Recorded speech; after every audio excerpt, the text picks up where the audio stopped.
sleep well, you eat well. The one thing, with my experience with the game of hockey, that we don't train enough is our mind. It's a powerful tool, not only during the game, between games. You let in a bad goal, you have a bad game, the coach scratches you. How do you rebound from that? How do you get back on your feet? How do you practice the next day? This is a huge tool, so this is one of those things as a young player, you can learn a lot, become a lot better player just by working your mind. We can have a lazy mind and just try to move on from a game.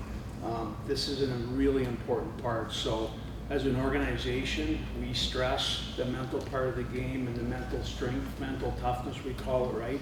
So don't let this resource go by the wayside. All right? I agree 100%. And before introducing Kevin and going through a little bit of his bio, I just want to share something. You can only speak to, I can't speak to other players what happened when they left the rink when I was playing. They went home, how they acted, how they dealt with maybe not having a bad game or not scoring a goal or not saving a puck. I can't speak to them, but I'll just share this with you. Like, I think if you looked up, you pulled up me on the internet and you looked at my stats and years played and all that, you'd be like, oh yeah, wow, good career. Geez, I'd like to have that career. What you don't see is the nights that I went home after games. I expected to help my team. I was a goal scorer, right? There's obviously way more than scoring goals. But when I didn't score, I was hard on myself. Second game in a row, don't score. I get harder. I start telling myself I suck. Literally. Get in the car, I don't talk to my wife the whole way home. I'm bringing it home, I'm not talking to anybody, I'm quiet. It was the wrong way to handle it. And what happened was I became a streaky player, didn't get too high, but got too low, got very low. And it turned, 1 or 2 or 3 games without scoring into a dozen games. And I was an absolute fucking head case. And that's something that I tried some of this stuff with someone that wasn't very good at it, or just, someone like Kevin. If I had someone like Kevin back then, I think I would have been a much better hockey player. So it doesn't matter if you're, if you're a good hockey player, this can make you a much better hockey player. To be able to shut out those bad games, or even if you have a good game but you're just frustrated that you didn't get the results that you wanted, this stuff is excellent. I think it was great that everybody met with Kevin yesterday, so you guys have an idea before he talks today, because it's really, really invaluable. Because when you keep it all bottled up inside and try to go through something like that I went through, nobody sees that, right? You're going home and it's carrying on to your family and it's ruining the rest of your life until you turn it around, right? The idea is not to let it get that far. So Kevin, and we're real lucky to have him here, that we're using him so much now. He has assisted with our draft preparations for this organization over the last 4 seasons. Since 2001, he's worked with the Pittsburgh Steelers on preparing for the NHL draft. Over that time, the Steelers ranked second in the NFL, amassing 209 wins. Since 2001, the Pittsburgh Steelers have had 1 losing season, only 1. Prior to consulting with the Steelers, Kevin spent 7 seasons helping the Detroit Lions with draft preparations. Kevin is currently employed by Johnson & Johnson as the behavioral science lead. Kevin has over 20 years of experience in clinical psychology. So we'll now hand it over to Kevin. Thanks, Scott. Thank you.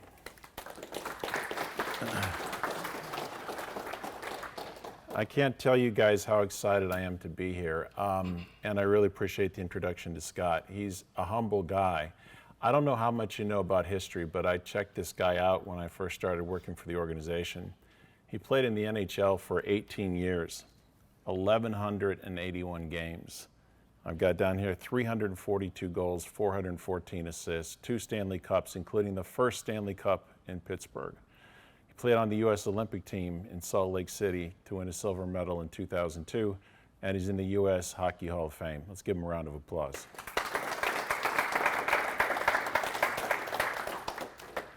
I really enjoyed meeting with you guys yesterday. It was a lot of fun. We started off by talking about favorite movies.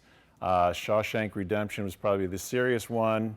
Then we had Grown Ups, we had Step Brothers, and we had a few other fun ones that guys liked. But it was interesting a way to get to know each other. This is not a presentation that I'm doing. This is a session for all of us. So the job here isn't on me, it is on everybody, and I've got 3 things that I need from everybody in the room today. The first one is to manage your focus. You guys just went through a long workout, you just had something to eat. It's easy to be distracted. Think about tomorrow, think about how the day went for you, think about what's going to happen this afternoon. I need you to pay attention and make good eye contact. Can you give me that? All right, great. We're going to do that one more time, but this time I'm going to ask the same question. I'd like everybody just to say yes. You don't have to yell it like high school. Just say it loud enough that the guy next to you can hear it in unison. So can you all give me that? Yes. Did you feel a slight change in the energy in the room when everybody at the same time rode in the same direction and said the same thing? That's the second part of this, is managing your energy. You guys just, again, had a long workout. It's easy to get tired. These are awesome seats for the guys to sit in. It's nice to want to just sit back and chill and relax and, again, get distracted. So what I'd ask you, stay up in your seat and participate, because I'm going to ask questions. I may pick on Ryan, I may pick on Justin, I may just ask people to raise your hand, but I need participation because this is our session, not mine. Fair enough? What can I get? Yes. Excellent. All right, finally, manage your mindset. Not everybody here understands sports psychology. Some of you may not believe in it. Some of you may be curious. Keep an open mind. Ask yourself how what we're going to talk about today might make you a better person and a better player. Can I get that from you? Yes. Awesome, we're ready to go. So as Scott said, the last 20 years I worked with the Steelers, mostly evaluating players for the draft. I've talked to and assessed thousands of players. In the last 4 years, I've assessed hundreds of players in the NHL. There are many differences between the NFL and the NHL, but there's a lot of similarities when it comes down to personality, character, heart of a champion, what we look for. So I just want to ask you all, give me some feedback as a sports performance psychologist, evaluating players for the draft, helping our scouting department, our staff understand who are the guys we want in the organization. Just guess on some of the things that you think I might be interested in learning about. What kind of things am I assessing or checking for? Anybody? Just raise your hand and I'll call you out. I don't have to pick on John. John, go first. What do you think I'm looking for?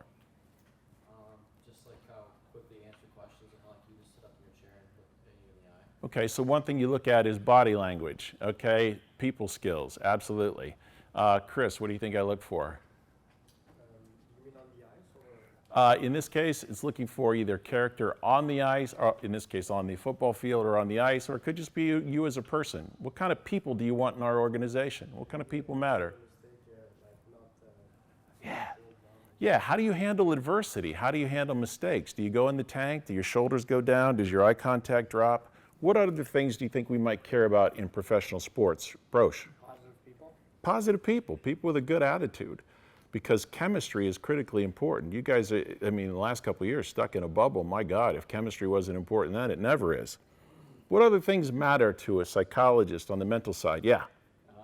Like winning, people who want to win. Yeah, competitors, people who have a winning mindset, people who have a track record of finding a way to win. Absolutely. Great. Others? Cam? Team play. Yeah, team-oriented guy. A guy who's about the team and not about himself. A guy who's got a good team orientation. Excellent. We got more. I'm going to show you 16 of them in a minute, so we haven't tapped out yet. All right, give me just a couple more. Sam? Someone that's driven to perform and excel. Yeah, driven to perform. A competitor. Who has a competitor nature to them? And related to that, what about motivation? What about self-confidence? What about not just the teamwork, but what about leadership? What about guys who are coachable? So here's a list of the things that I look for. It's not an exhaustive list, but take a close look. The first thing I want to know is who you are as a person. Are we getting good character in this organization? Are we getting people who are mature, who are responsible, who are likely to get into trouble off the ice? And then on the other hand, we're looking for guys who are leaders, who are smart, who have good IQ, who have a work ethic that is second to none. We're looking for guys that have a good temperament. I want to understand how you learn. Some guys are visual learners. Some guys are auditory learners. Some guys have to do it on the ice. They're kinesthetic learners. And I look for social skills and teamwork. How are you going to fit in? How are you going to adjust? Especially guys with maybe English as a second language or guys having to come over from another country. All of these things are critical to understand what I would consider to be, in a broad term, the mental side of the game, because this sets us up for the mental side of the game. Now, you probably think, rightfully so, that when you're at a game or you're in practice, scouts are there to evaluate you. And this is just one example of a lot of templates that scouts will use. And they'll look at things like hockey skating ability. They'll look at puck control. They'll look at your ability to have hockey sense on the ice. Those things are critical, because if you can't play, you can't play, and frankly, you wouldn't be here if you didn't have those skills. But you get evaluated on that, right? And so what happens when you write a report for the draft is you might see something like this from the scouts. This is a pretty good player. He attacks the net, plays a physical game, quick, soft hands, good release, sees the ice well, really good skater, great first steps. Nice report, right? We'd all like to have this about us, except maybe goalies. They might think a little differently. But this is the beginning of a report. And that's all well and good. But the two most important words in a scouting report are and but. Because the second half of this report is going to be just as critical as the physical skills in the first half. Let me explain what I mean. If you get a player who has these good characteristics, and then you get an and report, and he's a great leader, he's a great teammate, coaches love him, first one on the ice, last one off. Billets can't say enough nice things about him. He plays with moxie and toughness. He's got a passion for the game. This guy lives and breathes hockey. Now you've got the physical and you've got the mental side, and you're like, that's a guy I want on my team. But there are also guys who are butt players. But he's selfish, coaches don't like him, teammates can't stand him, he's got a lazy work ethic. In practice, he's always trying to cut corners. You got to get on his case. He had a social media post that got him into trouble. He just lacks maturity. And I think he's just a really good athlete who plays because he can, maybe not because he has to. Some guys have to play. It's in their blood. Other guys are great athletes who play because they can, and that's okay. But what you want to find out is, am I an and player or a but player? Because the mental side is important, just like the physical side. So when we talk about this, and again, I'm probably a little biased, but when you think about the mental side of the game, especially when you get to this level, you just were out there today, you're all big, you're all fast, you're all strong, you're all quick, you're all talented, you're all skilled. There are differences, but you are already the cream of the crop. I'm going to ask you to think about, in your mind's eye, what percentage of the game at this level do you think is mental? And I'll just have you raise your hands. There's no right or wrong answers. This is a personal preference. So what percent, which one of you guys think that the game is 30% mental or less? Raise your hand. 40%. 50% mental or less. 60. There's one. 70. 80 or more. So if we were doing math and we looked at the averages, we're probably about 75% or more in terms of the mental side of the game. This is not to mean that the physical side is not important. You have to have it, it's necessary. If you can't skate, if you can't play, again, you wouldn't be here. At some point, and this is what Scott was trying to say, the game becomes more mental than physical. And the mental affects the physical, so sometimes when you're not playing well physically, it's because of what's happening mentally. So you're in pretty good company, because Gretzky's quoted as saying the game is 90% mental, and a little bit tongue-in-cheek, he said the other half, the other 50% is physical. That's actually a line that was from Yogi Berra, who played baseball back in the 40s for the Yankees a long time ago. But does anybody remember what Gretzky's quote is about the puck? He's got a great quote about the puck. Anybody, coaches including, know what he said? Is it about Nathan. miss 100% of the shot that you don't take? There's two things. You miss 100% of the shots that you don't take. What do you think that meant, Nathan? Maybe if you don't hit the net or you don't shoot, you have 0% of Right. If you're afraid, if you're scared, if you're hesitant, if you're fearful of losing, making a mistake, missing the net, you're always going to miss because you don't have the courage to take it. He said something about the difference between good players and great players when it comes to the puck. Sam, do you remember? Yeah, well, like, good players go where the puck is, and great players go where they anticipate. Yes. Good players go where the puck is, great players go where the puck is going to be.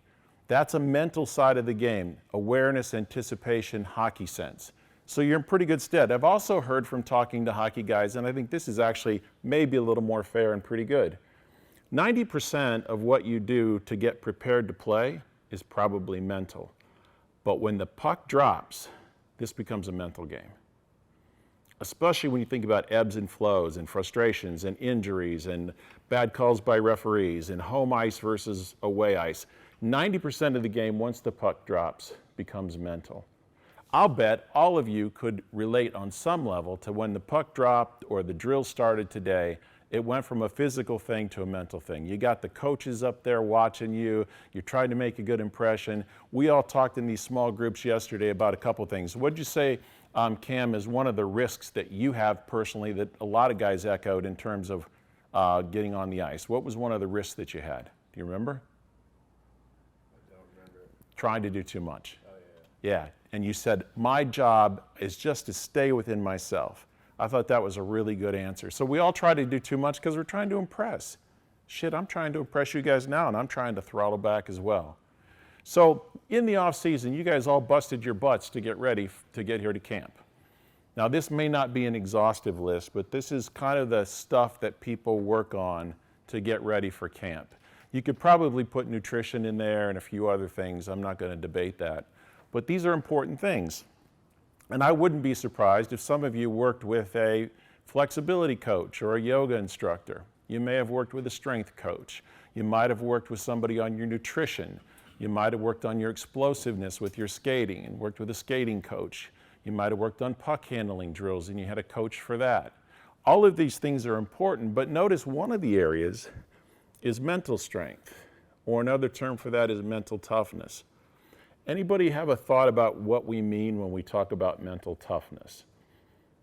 Like what's the definition, or what does mental toughness mean in sport, including hockey? Anybody? Kim? How you can bounce back after you make a mistake. Exactly. So mental toughness is simply your breaking point. What's your breaking point when you're physically tired? Can you keep pushing through and go, or do you tap out? When your legs are burning, do you give up or do you push through? When you're frustrated because you're not getting playing time, do you go in the tank or do you fight through?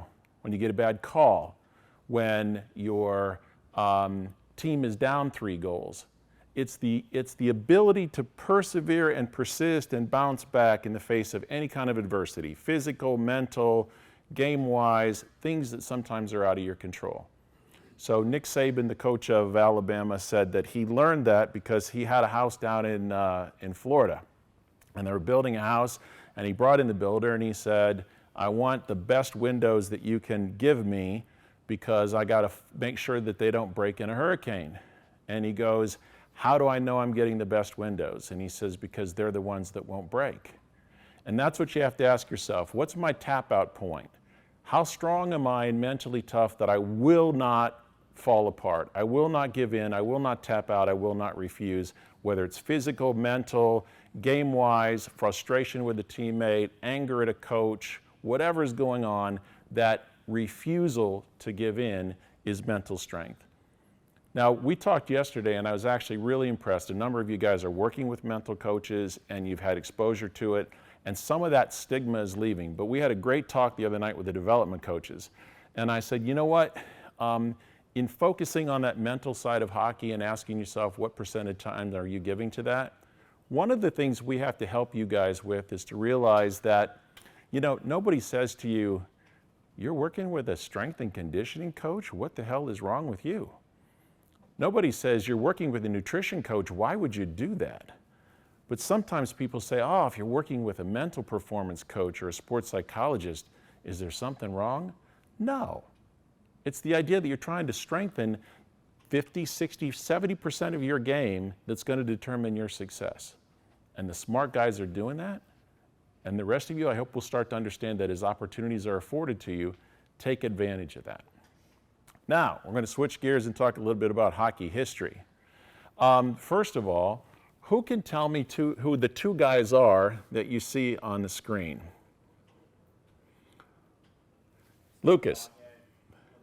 Sam Gagner, very good. And of course, Mario Lemieux. Why should you care about the guy on the right? He's a legend. He's a Hall of Famer. And you see these checks? He's a co-owner. Sam Gagner is on the right. I'm not a hockey guy per se, but he was a first-round pick. I think he's still in the league, maybe with the Red Wings. He was with the Wings last year. I'm not sure right now. Why would I put these two guys on a screen together? Because one is a perennial all-star, Hall of Famer, and owner of an NHL franchise. The other guy is still playing, never made an all-star game, probably won't be in the Hall of Fame, and unless he's more wealthy than I understand, may not own an NHL club in the future, and yet I've got him side by side. Does anybody know why? No hockey buffs here. Yes? They both 8 points in a game? Felix, right? Yeah. 8 points in a game. The last two NHL players to score 8 points in a hockey game are these two guys.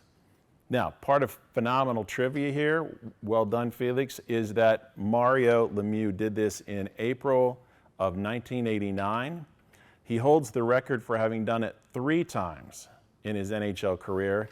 And the biggest kick-ass is he did it all in the same season, right? Sam Gagner did it once. He did it on February 2nd, 2012 against the Chicago Blackhawks. And he didn't score a point in the first quarter, or the first period rather. 2 minutes into the second period is when he got his first assist. There was a stretch in the third period where his shift, his line, scored 5 straight times. And he either had a goal or an assist in every one of those. Ended up with 8 points on the night, and he was the last guy to do it. Nobody's done it since. Now, why do I bring this up? Because I want to talk about what it's like to be in the zone, to reach your peak performance state. So, you were all here, some of the coaches weren't. What was one of the things we talked about in all of our small groups yesterday? Anybody remember? Nathan, your best game ever. And I'd say, tell me about your best game ever, and then what would you ask about the best game? What would we ask for more detail on? Yes, Sam. What was the feeling? What was that like? And I asked a third question to some of the groups, which was, did you know before the game that you were going to have one of your best games of your life, or did it kind of just happen? So I asked those questions as a setup because we wanted to talk about being in the zone. So let's get some feedback from what we remember yesterday. Tell us all what it's like. We all love that moment. What is it like when we're in the zone? What is it like when we're playing out of our minds and everything is just clicking? Josh? Yeah. Everything just happens naturally. You don't think about anything. Great point. Everything happens naturally, number one. Number two, you don't think about anything. Everybody kept saying, my brain is actually really quiet when I'm playing really well. When I'm in the zone, don't think I'm thinking much. Yes? You are so confident. Is that Isaac? Yeah. You're really confident, right? You have this belief that I can do anything. Excellent. Anybody else? Think about what we talked about yesterday. Lucas? Just feeling free, kind of like nothing else matters. Free. Nothing else matters. It's kind of like you're really loose and free. Philip?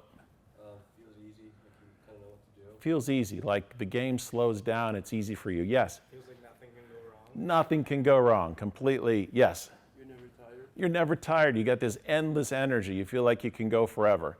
You know you're going hard. You know you're going fast, but it feels like I could play all night. Great. Others? Any other remembrances that you had of your best ever games and what it was like? Yes. Shaw? Yeah. You felt like you were all in sync? The whole team was in sync. This was something that I hadn't actually thought about until last night, and it was pretty fascinating. Several of you guys, when you talked about your best ever game, didn't actually talk about your best ever game. You played well, and you maybe had an assist or a goal or whatever, but you talked about the fact that it wasn't you in the zone, it was the team in the zone. And that was almost even cooler than it was just an individual thing, because everybody felt in sync. Everybody felt like you were on the same page. There was kind of this unspoken energy and confidence and belief in yourself, and it just flowed really well. So here are the feedback pieces that I got online and listening to interviews and watching videos of Sam Gagner and his special night, because I think he captures a lot of the things we're talking about. He said, I could not have been more in the zone. Yeah, no shit, Sherlock. He scored eight points that night. He said, when you're in the zone, you don't overthink. We heard that right away. The second thing is, you just play. It's almost like you're a kid again, you know, and you're not out there trying to impress anybody, and everything felt effortless. We heard that feedback. Another fascinating thing for me is that some of you told me that your best ever game happened in like Pee Wee. You know, you had a big crowd for the first time, it was a big game, and you had like the most fun you could imagine, and you played really well. Because you were almost too young to have any expectations on you. You weren't putting that, you know, that thinking cap on, that brain that starts to judge and evaluate and worry. You're not trying to, you know, impress anybody. You're just having fun. He said he remembered a play in the third period where he was following the rush and Hall was in front of him. And he said, normally, because I was always an effort player, I was trying to bust my ass down the ice to get there as fast as I could. But something helped me to kind of get the vision on the ice as what was going on. And he called it sauntering. So for you, you know, not first language, just kind of chilling, coming up on his own pace, because he was trailing on the play and he scored the goal. So he said, normally I would have been trying too hard. But in this case, I just felt, I could see the play. And that's one of the things that happens is you see the play and you imagine the play and you feel it before it actually happens. After 5 points, he came to the bench and not only said to himself, but his teammates verified this, he goes, I still got more in me. And he wasn't worried about how many points he was going to score. In fact, he said, I didn't feel the need to accomplish a darn thing. That wasn't what it was about. He said, I just realized I could let the game come to me. And it was like I was a magician. I was in control of it. And wouldn't it be nice if we could get into this spot more consistently? Now, we're not always going to have our best game, but I would guarantee that there are a lot of you who have nights where you say, you know what, that was a C night. That was an average night. What if you could more consistently go from a C to a B to a B plus, a B plus to an A minus, and once in a while get to that A or that A plus? If you got more consistent with being able to be in the zone, more consistent with how you played, more consistent with this kind of awesome feeling, man, think about what could happen, not just individually, but collectively as a team.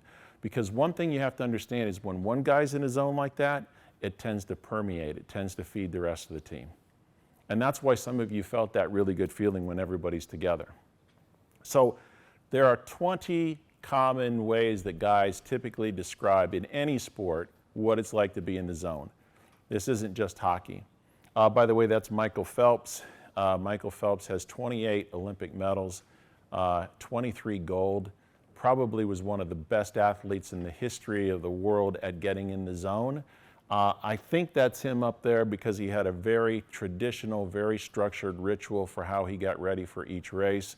And here are some of the aspects. Your attention is very focused and your concentration feels like I'm not even trying to concentrate, it's just happening, right? Isn't that the best feeling? Like you're so in the zone that you're not even aware that you're thinking. The other thing is this idea that you're in the moment. Your head's not what happened last shift, your head's not worried about the outcome or what's going to happen tomorrow. You're in the moment. You trust yourself, there's no fear. You have complete confidence, I think somebody said. You kind of remember the other thing that happens is time stands still and the game slows down. It's happening at regular space and speed, but for you, it feels in slow motion.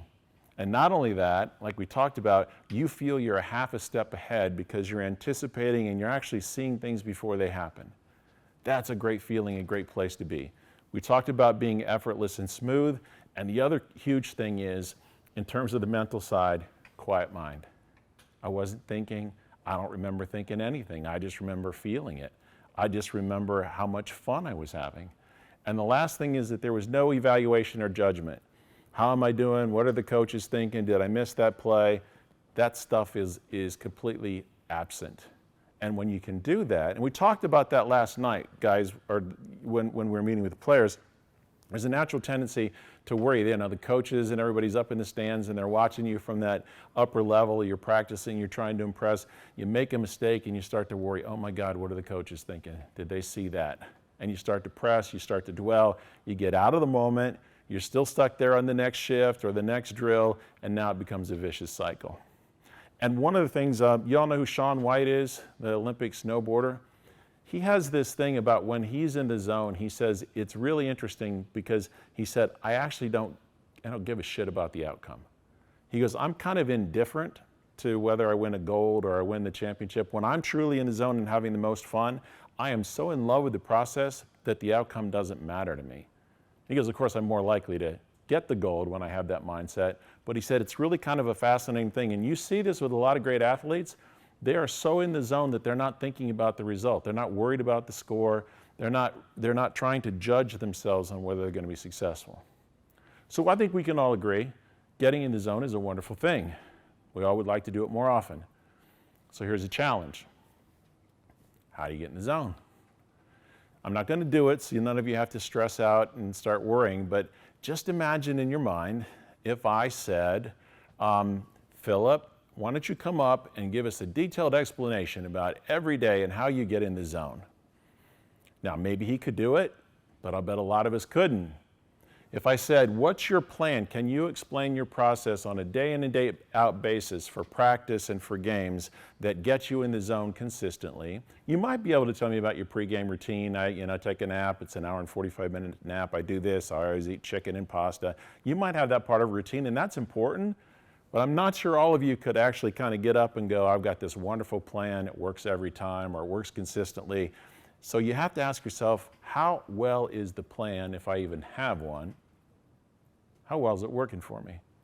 And more importantly, I've worked so hard physically all my life to become a good hockey player. What if I just put 1/10 of that effort into becoming a good mental hockey player, into getting into a good routine, into a good pattern, into a zone where my mind was where it needs to be? Now, anybody here a gamer? Anybody a video gamer? Okay. Are you the best? Were you the best at Wilkes last year? No, absolutely. No, absolutely not. Okay.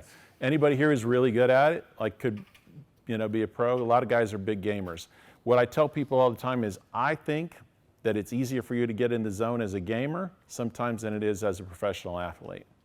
And there's a whole reason behind that. I got a whole talk on, trying to get into the zone. But if you look at that guy's eyes, I think you can see that he's probably in the zone. And these guys are in competition. But look at the intensity and the focus of those guys.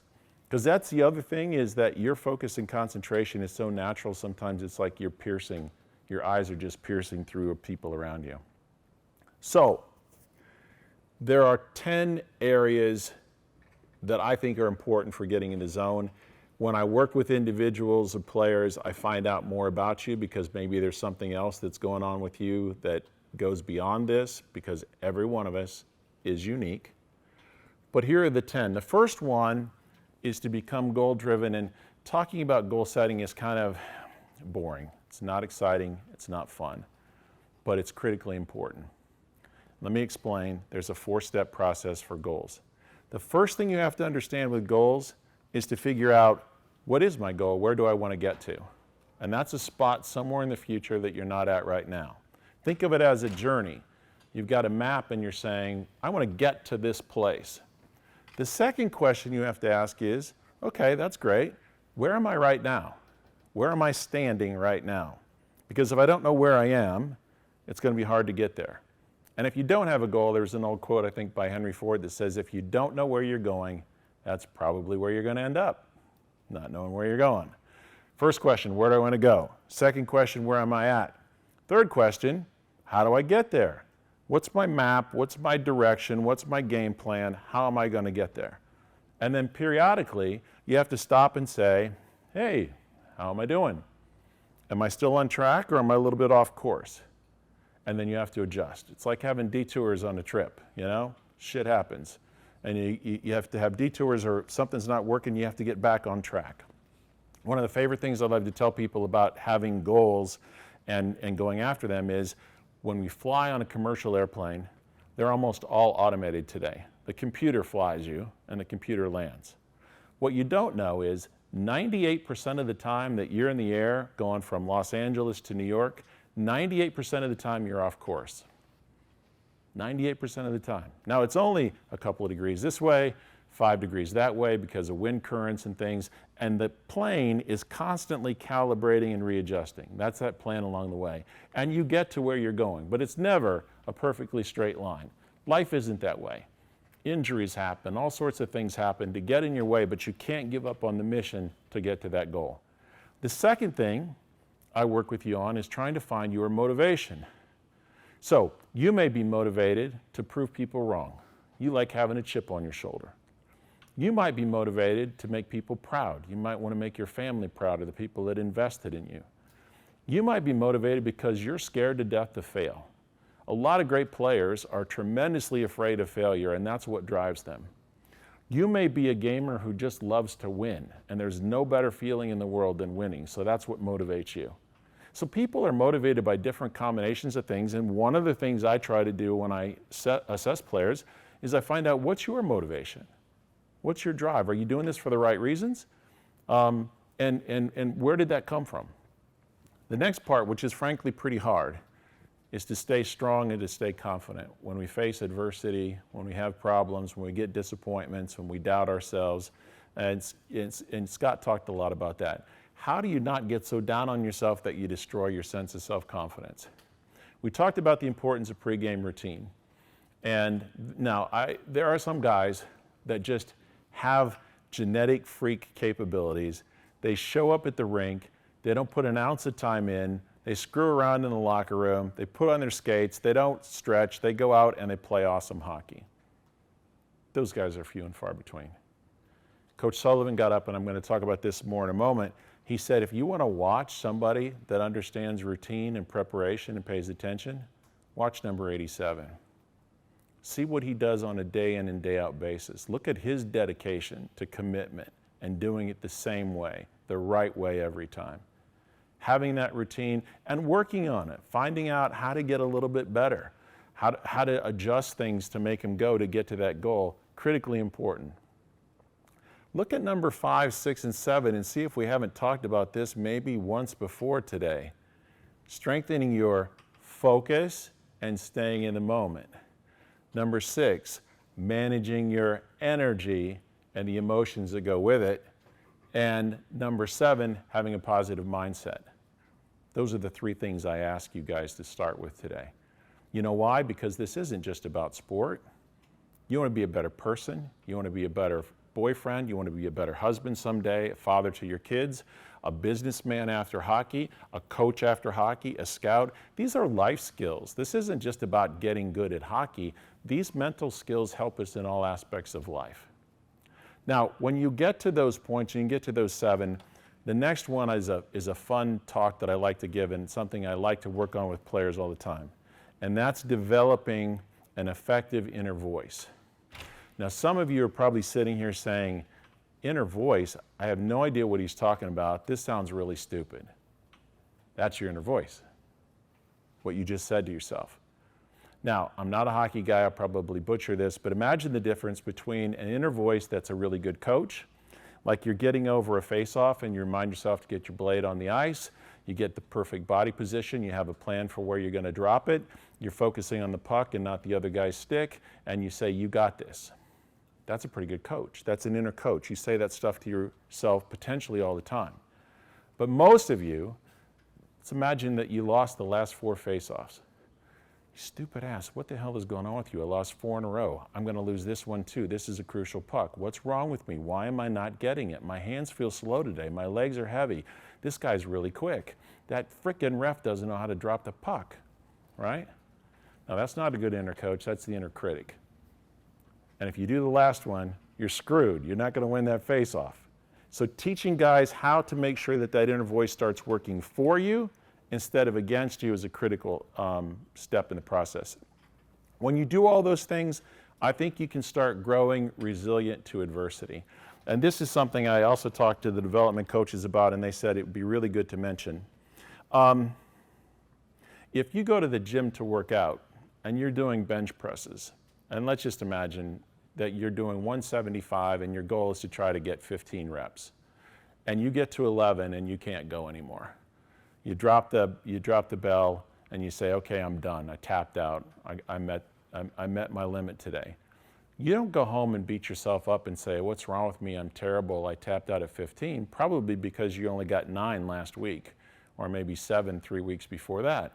That failure is absolutely essential to increasing your muscle strength, because your fibers have to get to the point where you tap them out, they don't work any longer, they have to recover, and then you go back and gradually over time, by being persistent, you get stronger, your leg presses get better, your bicep curls improve. But it doesn't happen all at once, and the key to getting stronger is failure. The only way to get better physically is to consistently fail at it, and then reset and go a little higher and challenge yourself a little bit more. But what happens mentally when we have a problem or we try a technique, if it doesn't work, we go, that shit doesn't work. All right, let me try something else. Or it worked today, but it's not working tomorrow. What you have to understand is that the only way to get that mental toughness, to get that mental strength, is you have to fail. There's no difference. You have to go through those periods where you lose faith and confidence and you go, you know what, I got to find a way to bounce back. And maybe the next practice or the next couple weeks you get better at it, something else happens and then you fail again. But like lifting weights, you don't give up and go, shit, I'm terrible at this. You go, okay, I got to that point. Now how do I get to this point? How do I get a little bit better? How do I get a little stronger? How do I build that mental toughness so my windows don't break when the hurricane comes? How do I break through that barrier that says my legs are tired and I'm exhausted and I can't do this anymore? And then you get distracted and you play slow and then you look slow and then you get upset because the coach has noticed that. That's losing the will. That's losing that mental toughness. That's losing that mental strength. And when you do all those things, more and more you're going to perform well under pressure. It's a process. Now, something that's important for you to know, I talked to Ron about this, is that if and when I work with athletes, what has to happen is that our work has to be confidential. Because I can't be going back to the staff and saying, oh, guess what happened here? Or this guy's not only got these issues, but he's got some anxiety issues, or his girlfriend broke up with him, or his dad is sick, or other things. That's confidential. Now, what I will sometimes do, especially around the performance stuff, is I'll say, I really think it would be helpful to your coaching staff or your development staff if we talked to them and they understood what's going on with you. Maybe it's a way you need to be coached. Maybe it's something that you're dealing with physically. Maybe it's a doubt that you have. Maybe it's something that has to do with understanding your structure and role in the team. And I might say to them, with your permission, can we go together? Because as we talked about, communication is essential here.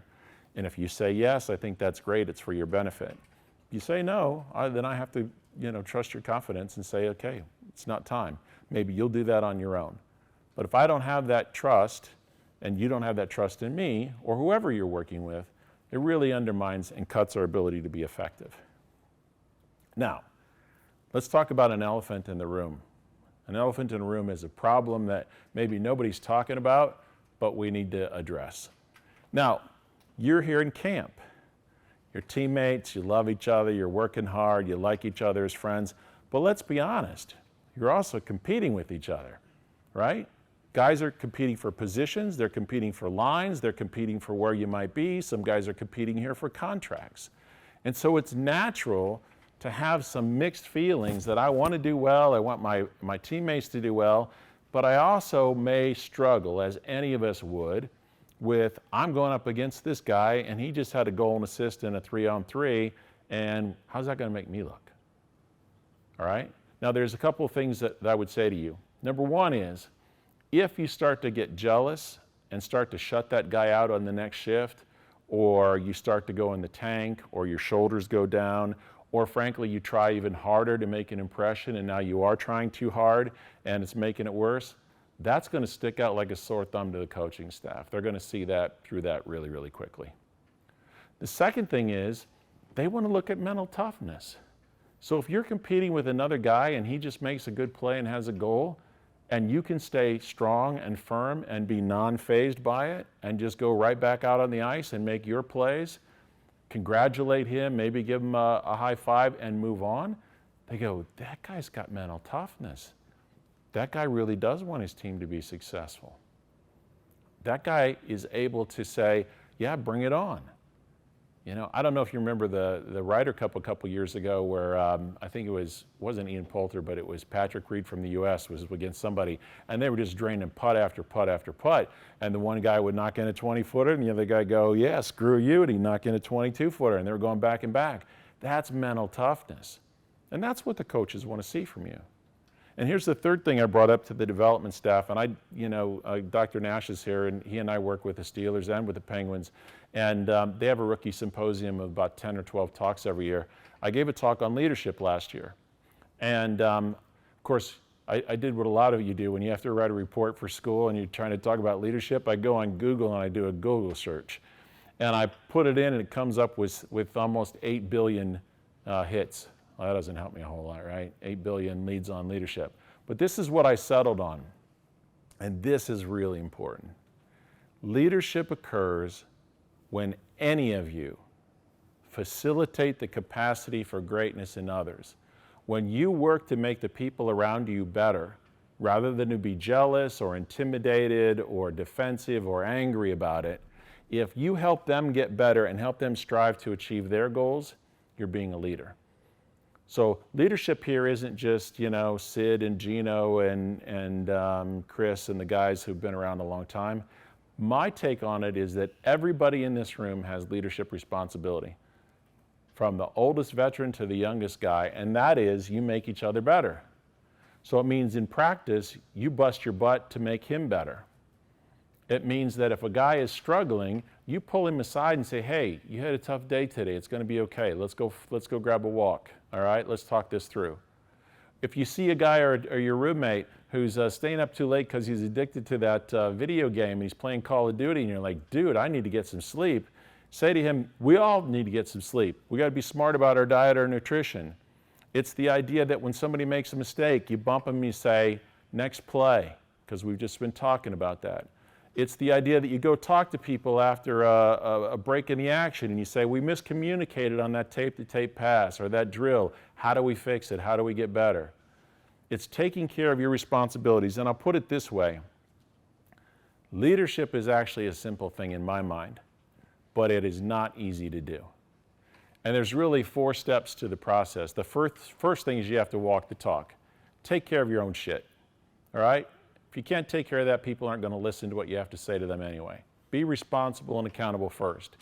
We talked about the importance of helping others to get better. The staff sees that. They know the guys that have that higher level calling, that they're there for their teammates. Self-sacrifice. We talked about the butt report where somebody's selfish. They only care about themselves. They only care about their points. They're selfish with the puck. They don't work hard. Don't be that guy. Be the opposite. Put the team interest above your own. And realize that leadership isn't about getting up and giving a big speech. It's not about trying to do the rah-rah stuff or jumping on guys down their throats. It's about doing all those little things we just talked about repeatedly well, day after day after day. Now, Coach Sullivan came down here on the orientation, and he stood right here and he said, we're looking for 3 things from you guys. Now, he's sitting back there wondering how many of you remember. Who remembers what he said that he was looking for and the staff was looking for? Cam. Compete. First thing he said, we're looking for guys who are competitive. Absolutely. Nathan. Attitude. Strong attitude. Good energy. Will. Effort. Looking for effort. Anybody else? Hockey sense. Those are the 4 big things. Sam, you were going to... Speed also. And they kind of go together, right? We want guys who compete. We want guys who put in great effort. We want guys who are showing hockey sense on the ice, whether it's speed, whether it's teamwork, whether it's the vision. All of those things are critically important, and that's where it starts, right? Absolutely. But play this little game with yourself. Imagine now that you're not the player, you're one of the coaches. And you're looking down and you're watching the prospects. So no longer are you sitting there saying, what are they thinking about me? Put yourself up in that second tier and you're down watching a prospect. What kind of things would you be looking for to see that he's ready to show that he's either ready for the NHL or soon will be? Now, I know the general term compete having speed, but give me some more specific examples of what you would look for if you were Coach Sullivan or you were the staff. Any other things you think you might look for? Lucas? Coachability. How receptive is he to feedback when the coach gives him the feedback? And that's everything from does he fix the problem, to what's the body language right, to does he talk back, does he shake his head and make good eye contact, that focus on the moment? Absolutely, great call out. How about some other things? Yes? Confidence. Yeah, one of the things you have to look at is you guys are going to make mistakes. You're all going to make mistakes. You're young, but can you bounce back? Do you keep your confidence, or do you very quickly start to, again, go in the tank, see the shoulders drop, lose energy, kind of sneak to the back of the line, act like you don't want to go through the next drill? Yeah, he's going to look for that. Or a guy that just like, man, nothing bothers this guy. He just keeps coming back and coming back. And that's a powerful tool to develop. Really good. Anybody else? Yes, Will. Consistency. Right. Absolutely. The ability to, and that'll relate to something I'll show you in a moment, which is a lot of guys talked yesterday about stay within myself. I don't have it all right now. I'm still developing skill, but I know what I'm good at. I know what they've evaluated me on. Let me focus and concentrate on, and you'll see this in another slide, let me focus and concentrate on things I'm doing well. Nathan?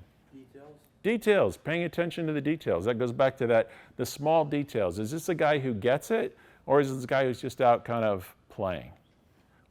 Really good way to think about it is how do you make sure that you're demonstrating the things that the coaching staff is going to want to see, not necessarily for this year, but as you develop in your career. What's the progression that they want to see? So I'm going to leave you with a couple of things here shortly. 3 steps that you can get started with today and move going forward. The first one, gosh, does this look familiar? The very first thing I ask, manage your focus. Now, when you sat down, you're tired, you just ate, and I was trying to make sure, keep your attention on me, because it's easy to lose focus. The flip side happens, make sure you're paying attention in meetings like this with the coaching staff, you're listening to instruction. Again, what I just said, concentrate on what you do well and not try to do something you're currently not capable of. Andy talks about this, the goalie coach, all the time. What you can control, what you can influence, and what you can't. Focus on the circle and say, what's within my control? I can't choose what other people do, what other people think, how other people act, but I can control myself. And that allows you to stay in the moment and very quickly know that I'm going to make mistakes. How do I get past them? How do I get past them quickly?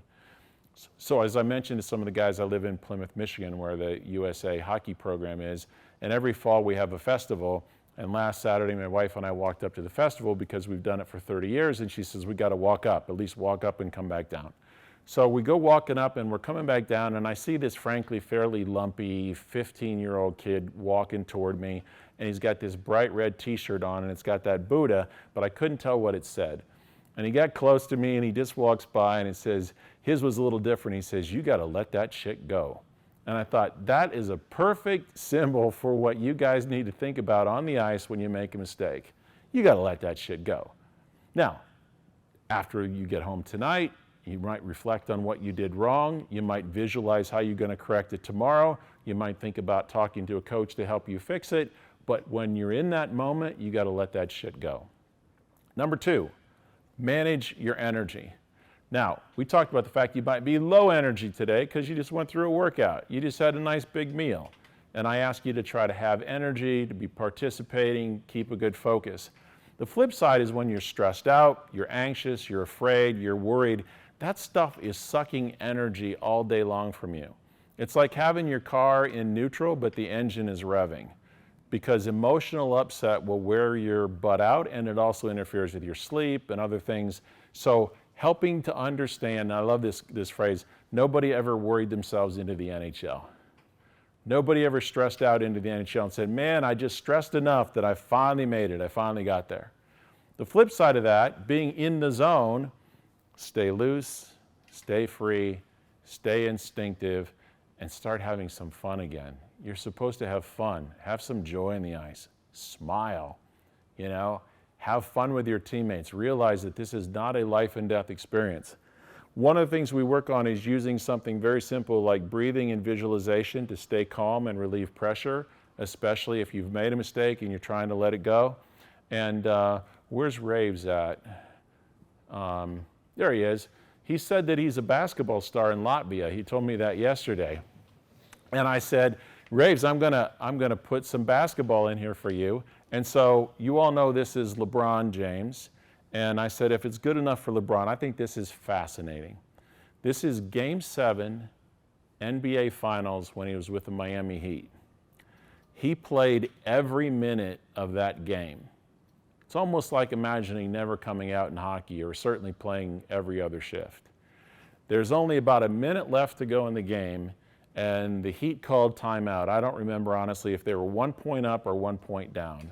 It's an 11-second video. Check this out. The first one, this is the last timeout. He has played the entire game. He would have played the entire game in Game 6 if it wasn't a blowout. He's managing his energy. He's calming himself down. He's visualizing what he wants to have happen, and he's using breathing to build that energy level back up. If that kind of stuff is good enough for the best player in the world, should be good enough for us. And the final thing, which we talked about at the beginning, manage your mindset. I ask you to have a good open attitude, a good mindset. Goes back to a couple things. Have those clearly defined goals. Develop some steps on how you're going to get there. Periodically evaluate how you're doing. Ask others, ask coaches, how am I doing? What's working, what's not? How do I get there? Positive team attitude is got to be there. Embrace the obstacles and challenges rather than feeling like, oh my God, I can't make a mistake. You're all going to make mistakes. We all will. But you got to just keep persisting through it and showing a maturity. Showing a sense that I got my shit together. I'm going to make mistakes, but it's not going to bug me 5 minutes from now, and I'm not going to still be hanging my head where the coaches are all observing that. We talked about the coachability and the willingness to learn. I think you guys have done a great job of that from what I've seen. I really appreciate the openness and honesty that you had. Learn to stay resilient in the face of adversity because it's coming. And here's the final thing. Stay committed to whatever mission you're on. Stay committed to it. Trust the process. Don't get frustrated and give up easily. There's a nice little acronym on the right to help understand that. So let's wrap up here. Key points I want you to take away. The mental side of the game is critically important to ultimate success, not just at the individual level, but at the team level, because when you have a good mental framework, the team chemistry benefits tremendously from that because you're all rowing in that same direction. We went through 10 key areas of mental skills training that I work with players. There are some others, but these are kind of the core that I like to work on. I believe if you just start devoting 5 or 10 minutes a day to mental skills, whether it's breathing, whether it's visualization, whether it's writing down your goals, whether it's keeping a journal, whether it's the idea of improving your nutrition, whether it's talking to your coaches and getting feedback, whether it's the idea that you force yourself into situations that you might otherwise not want to do, where you go against a veteran and you don't shirk back and let somebody else take that rep because you want to force yourself to work hard and get better. All of those things are critical, and with just a few minutes a day, I think you can start to notice some real improvements. But here's the kicker. You can't just do it and go, well, it worked the first day, but the second day it was no good. It's kind of like you golfers that get a swing thought in your head and you play really well on the course that day, and the next day you go out with the same swing thought and you play like shit, and then you go, well, that didn't work, let me try something else. You got to stick with it. It's a process. I love this Usain Bolt quote on the right. Train for 4 years to run for 9 seconds. Some guys are doing that and they give up right away. And when you fully commit to the process, you have the opportunity to achieve competitive excellence, especially being able to win that mental game. And so here's the challenge that I leave you. We have 5 banners in the arena, 5 Stanley Cups. He was part of that first one. We won another one this year. We want more in the years to come. To do that, you guys are going to be a big part of that. You're part of that young core to continue the tradition and move us forward. Given what we talked about, I'd encourage you to ask yourself 3 questions. How good could I really be if I started to embrace the mental side of the game and worked half as hard on that as I've worked to develop all my physical skills? You've all seen the examples of mental toughness, of being in the zone, of what great players do.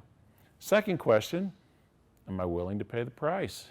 How important is it to me? Do I love hockey enough that I'm willing to make that sacrifice? And then starting today, I kept emphasizing 3 points. Am I willing to start working to manage my focus? Am I willing to start working to manage my energy? And I'm willing to start working to do a better job of managing my mindset? I hope the answer is yes, but the choice is up to each of you. And if you choose yes, your future just got a lot brighter. So you guys have been great. Eye contact was wonderful. I had a blast. Thank you very much. Are you able to give our group an example of a breathing exercise or an exercise they could do before they go on the ice or in between shifts? Yeah. The nice thing about breathing exercises is that there are a bunch of them that work, but a couple things are important. When you do the breathing exercise, you should breathe in through your nose, and unless you have breathing problems, try to actually breathe out through your nose as well. If you can't, it's okay to breathe out through your mouth, but always breathe in through your nose. A very simple technique that you can use is called the 4-4-4 technique. So you breathe in on a count of 4, you hold it for 4, you let it go for 4, you pause for 4. And you do that 5 or 6 times to kind of get into a pattern. One of the interesting things, TK, is that I don't know about this group, and bear with me because I used to also be a singer, and so I got pretty good. The reason I got a big stomach is not beer drinking, it's from all that singing I used to do. So a lot of guys are what we call wrong way breathers. And one way to think about this is lie down on the bed and just put your hands like this on your belly and start breathing naturally through your nose. Some of you will do it the wrong way like this. You'll go.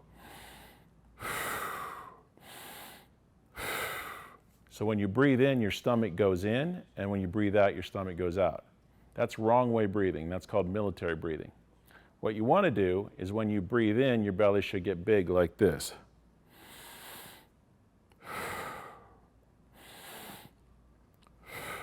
The third thing you'll notice is it's all about my belly, it's not about my chest. Some of you will be heaver breathers, where you breathe in, you go.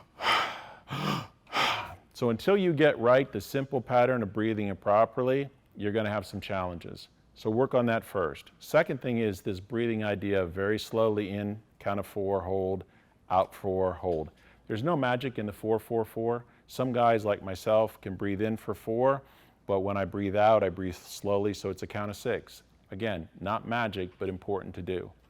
Simple things like that can be really valuable. The other thing that can be really valuable, especially when you're on the ice and maybe you just came off on a shift or you're going to the back of the line on a drill, is you literally can take a deep breath and then blow the shit out. And you can kind of say to yourself, let it go.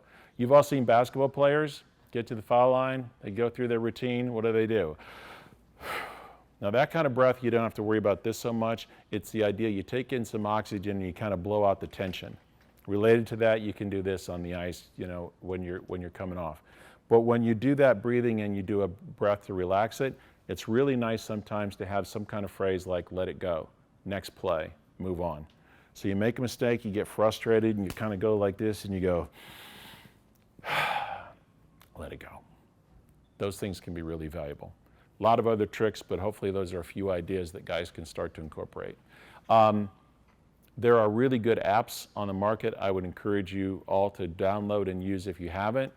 2 of the best, one is called Calm. That's what LeBron now, he sells, or not sells, but he promotes, but he's used it for 12, 15 years. Calm is a really good app. There's a free version, and then there's a pay version. Headspace is another really good one that a lot of guys like to use. It's kind of a British guy who used to be a monk. He's got kind of a funky voice, but a lot of people really like that one. There's another one called Breathe. Just go to the App Store, Google Play, download a few, check them out, and start using them religiously. If you just keep being persistent and doing it, it starts to become second nature. 2 things will happen. Your breathing will get the way it's supposed to, and then the second thing is when you're on the ice, you'll get to the point where you don't even think about needing to do it, but you'll automatically take a nice deep breath.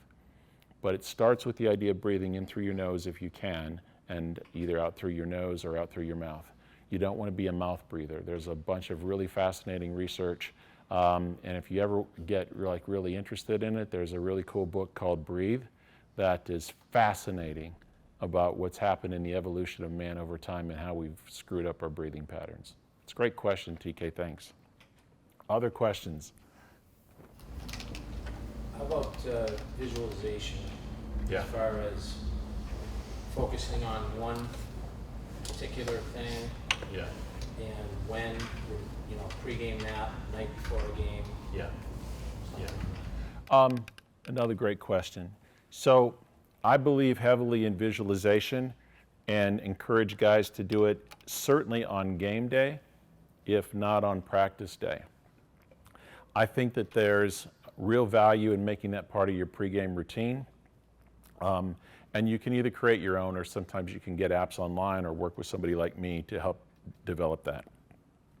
Second part of visualization is that imagine that you're sitting at home and you've got a big screen 80-inch TV like this, or maybe a 55-inch TV, and you're chilling. What does that kind of remind you of? What does that look like?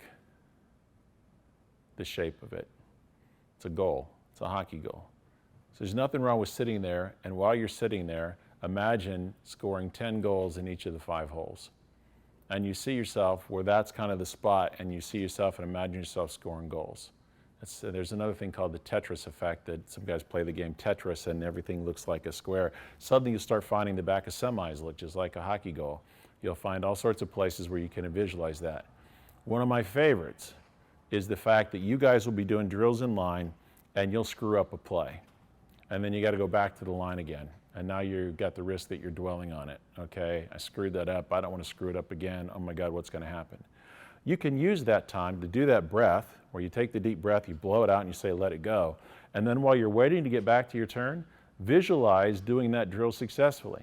See yourself doing it the right way, and then when it's your turn, let that brain go brain dead and execute the play. It's amazing how powerful that can be. Another place that you can use breathing and visualization, use them together, use them separately, is that I told some of these guys this yesterday. What's the one thing that happens before every hockey game without fail, right before the start of the game? The national anthem, the Canadian anthem. So if you're a person who likes to, sing the song and follow the anthem, there's a lot of pride, absolutely fine. But for a lot of guys standing there, they're going like this, they just want to get the game going. They've got 3 to 5 minutes where they're standing there. Perfect time to get your focus by doing breathing, doing some visualization, giving yourself the energy and saying, I want to get off to that crisp, clean start.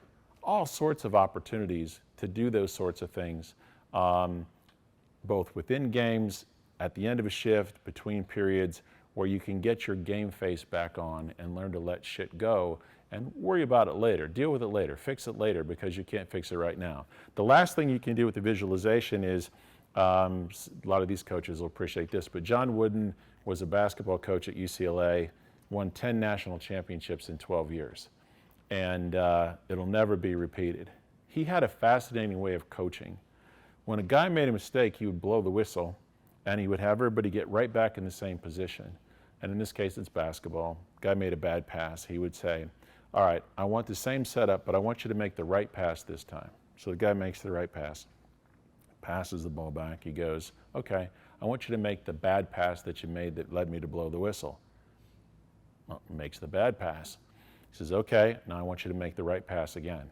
So he's teaching them the difference between doing it the right way and doing it the wrong way. You can easily do that with your visualization. You make a mistake, you go home tonight, there might have been something that happened today that you'd like to correct tomorrow. Sit there and say, oh, what was going through my head? Was I focused? Was I tense? Was I worried? Was it just one of those things? See myself now executing that exact same play the right way tomorrow. See myself doing it the wrong way, and then maybe you'll notice like, oh, I realized what was happening. I didn't have my stick completely on the ice, or my balance was off, or I wasn't thinking, I wasn't concentrating, or I was freaked out, or my hands were tight. All right, fix that, and then go back and do it the right way the third time. Those are all examples of ways you can get better. You don't need anybody else to do it. You just need the power of the brain, a little bit of visualization to help you get through it. Those are just some examples of how you can use those things. Visualization is incredibly powerful. There was a great story years ago. There was a U.S. soldier that was, I believe it was Vietnam, not the Korea War, was captured. Right before he was captured and before he was shipped out, he started playing golf at his local course. He was put in solitary confinement for 4 years. Now, the story may be a little bit off, but it's a general story. And the context is true. So for 4 years, he didn't have anything to do sitting in that cell. So every day, he would visualize playing a round of golf at that course. And he wouldn't visualize it in 15 minutes. He visualized everything from, getting out of the cart in the first tee, pulling out the club, walking up to the tee box, seeing the fairway, putting the tee peg in the ground, taking a practice swing, imagining what the weather was like. And he played golf every day. He said, in fact, it used to take him 4.5, 5 hours because he had nothing to do all day long. Came back from the war, finally got released, and knocked 20 strokes off the best he had ever shot, even though he hadn't played golf in 4 years. The power of visualization is amazing. There was a figure skater in the US Olympics back in the 50s who sliced her ankle 2 weeks before the Olympics and couldn't practice. She visualized every day. First time she got on the ice 2 weeks later with stitches in her ankle, she skated and won the gold medal. There's stories like this everywhere. There's another story that shows in college, if you take college students and you teach them to shoot free throws, and you send one group home and say, practice 53 free throws a day, the other group you go home and you imagine shooting 53 throws a day, and the third group you do both, what happens is the group that shoots 50 a day doesn't really improve. The group that visualizes improves more than the group that tried to shoot free throws, and the group that do the two together improve the most of all. Stories and studies like this everywhere to show the power of the mind and the power of visualization. So, great question. Anybody else?